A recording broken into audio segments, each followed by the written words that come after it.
So you might be trying to figure out if you can go through and use WhatsApp Web on your particular iPhone. Now, doing this on your phone is really not super complicated. To get started, what you're going to want to do is you want to make your way over to the web.whatsapp.com website. So what this would look like is you basically type in the word web.whatsapp.com just like this. And it tells us that we can use WhatsApp Web by going to web.whatsapp.com from a browser on your computer. Now, if you go and click on the X button in the top right corner, you'll basically come into this page. And what you can do here is if you click on the top left corner, it'll show you all this stuff.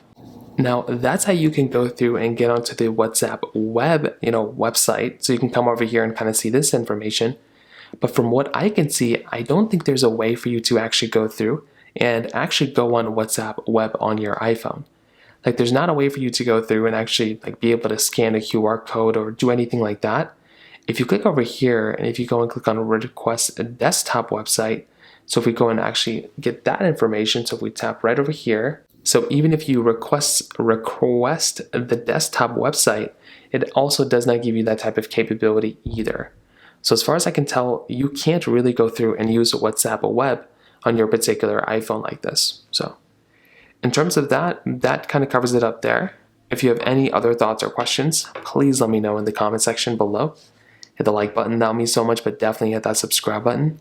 More importantly than everything else, I love every single one of you guys. Hopefully I'll catch you guys in the next video. Peace out till then.